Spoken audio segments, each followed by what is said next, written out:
Alors, non, mais excusez-moi, il y a quand même une décision du ministre de la Santé lui-même d'abord. Il a commencé par un tweet que j'ai trouvé assez mou, dans lequel le ministre il disait « Je déconseille la consommation de cette boisson ». Et après, le ministre est allé beaucoup plus loin en interdisant carrément leur commercialisation. Donc, il ne s'agit pas de la clameur populaire, il s'agit d'un ministre de la République qui a quand même un certain nombre de services. Alors, moi, je vais dire, le ministre, il est totalement dans son... Non, le ministre, il est totalement dans son rôle. Ce qu'il fait est normal. Il l'a fait parce qu'aussi la clameur populaire venait. Sinon, peut-être, il n'aurait pas fait. Mais il l'a fait parce qu'il est tout à fait dans son rôle et c'est normal lorsqu'il sent qu'il y a un risque, il y a un danger pour la population puisqu'il s'agit de santé publique. C'est tout à fait normal qu'il dise « j'interdis ce produit ». Il est totalement dans son rôle. Et je félicite ce genre de décision. Je pense que c'est tout à fait louable. Le problème avec, ou bien c'est qu'il en est, quand le ministre demande l'interdiction de ce produit, il dit ceci, qu'il n'y a pas d'autorisation. Et je suis totalement d'accord, encore une fois, avec lui. C'est vrai, nous n'avons pas obtenu l'autorisation pour pouvoir vendre ces produits. Je vais vous dire, monsieur Jean Benotani, avant de continuer, avant que vous posiez votre question, un produit sans avoir obtenu l'autorisation. Je vais apporter une clarification. Nous sommes allés à la NOR pour justement pouvoir normaliser ce produit.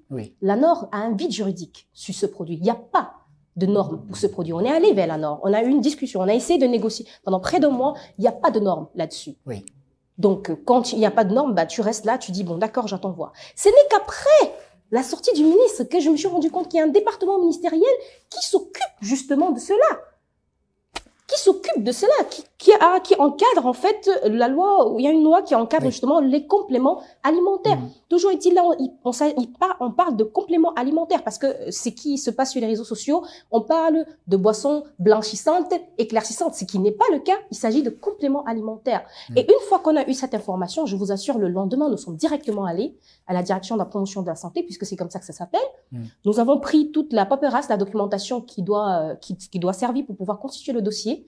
Et nous l'avons directement constitué. Nous avons déposé plus de 100 échantillons. Nous avons payé le dû de l'État là-dessus.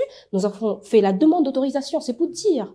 Je reconnais ne pas avoir vendu les produits sans autorisation, mais une fois que j'étais au courant, j'ai tout fait pour entrer en règle. Et la demande d'autorisation a été déposée depuis au ministère de la Santé publique. D'ailleurs, moi, j'attends qu'ils puissent réagir là-dessus pour qu'on puisse, en plus des résultats d'Hydrac qui disent que voilà, ça c'est des résultats de laboratoires camerounais puisqu'on estimait que les laboratoires étrangers ne sont pas assez compétents. Il fallait que ce soit un laboratoire camerounais. Suite donc aux résultats du laboratoire camerounais, que le voile soit levé ou bien que l'autorisation soit donc accordée.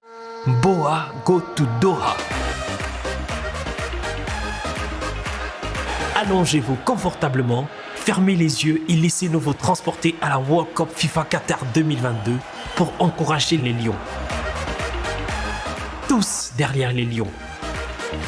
Boa go to Doha, charter de touche à tout en partenariat avec Qatar Airways et Match Hospitality.